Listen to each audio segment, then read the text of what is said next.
and panning the room. What? 4 or 5. Hello, my name is Ivan Eliff. I am very proud to say that I am currently a junior at Texas Tech University. Let me begin by letting you know a little about my background. I grew up in a divorced family of 8 kids. I am third from the youngest. My father was a wealthy businessman, while my mother survived on welfare. There wasn't a lot of good quality attention from either of my parents early on throughout my life. However, I did learn a lot of stuff from my older siblings and their friends and relatives and family members. My narrative begins around the time of my 8th grade year. I was a very rebellious child, and no one was ever able to tell me what to do. There wasn't anyone ever better than me. I had the world in my hands, so to speak. And of course, I had many, many friends. I was also a big troublemaker. Better yet, I was someone that always made things happen. I never waited for things to happen.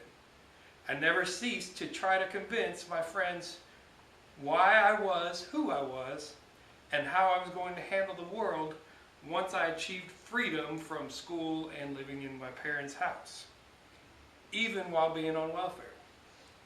Around the time that my major rebellion started, my mother was starting to date another man of wealth. This basically added fuel to the fire inside of me. Well, that's kind of where the trouble started. There wasn't going to be another man to try to take the place of my father, the greatest man on the planet.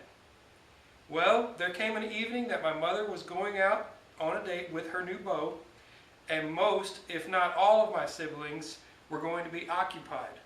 I actually found myself alone at the house, which was something that rarely, if ever, happened when you grow up in a house of 8 kids. While I was alone at the house, I realized that there were keys to the cars left in the driveway.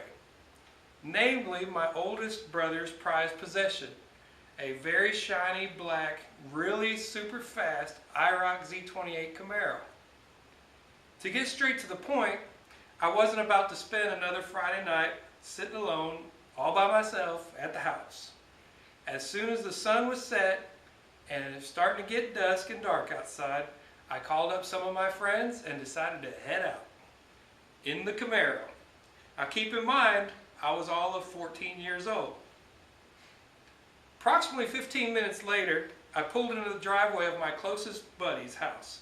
He had called another friend of ours that also wanted to join us on our, well, shall we say, joyride.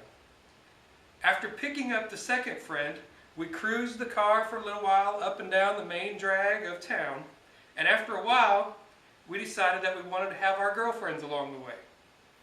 They just so happened to be having a sleepover, and their parents were out on a date. Perfect, I thought. My buddies and I picked up the 3 girls. So now there are 6 of us cruising around in a vehicle that would only comfortably seat approximately 4 people. Needless to say, we had to take several breaks and get out of the car periodically just to stretch out. It got to be around 2 o'clock in the morning. We were stopped and enjoying one of the breaks and stretching in the parking lot of the high school when a police car pulled up. Fortunately for us, nobody was actually in the car at the time.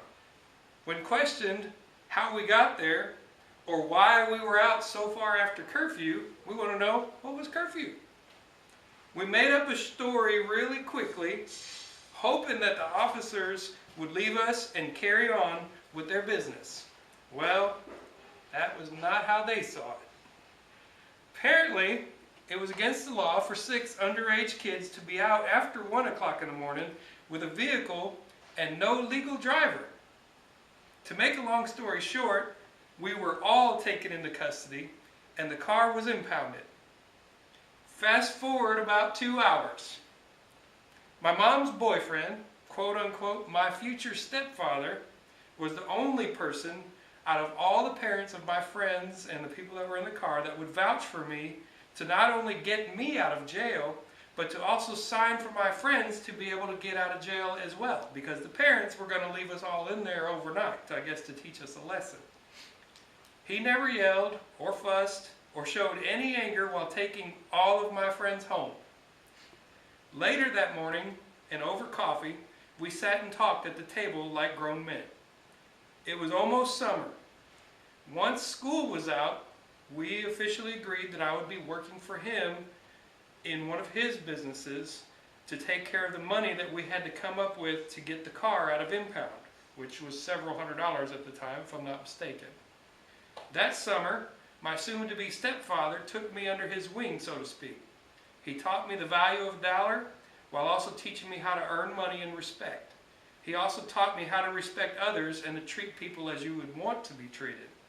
He also ingrained in my mind how being a quitter or quitting was not and never would be an option. I ended up finishing high school while holding down a full-time job working for this stepfather of mine. Then when I left for the military at the end of the summer of my senior year, my stepfather was the only person to take me to the airport. We had dinner on the way. Over dinner, he recollected the time he bailed me and all my friends out of jail and how my life was affected by what I had learned from him over the years from that day. At that point of my getting onto the plane, he hugged me and told me to never forget what he had taught me. I promised that I would not. Fast forward many, many years to the present day. I'm following my dream of finishing my college education. I am a father of several children that look up to me every day for guidance, and I am successful in my present business. I want to say that everything I learned the summer after my 8th grade year, all the way through high school from my stepfather, is still with me to this day. It also influences my choices on a daily basis. If I were to see him today, I would gladly hug him, shake his hand, and thank him for the man that I have become today.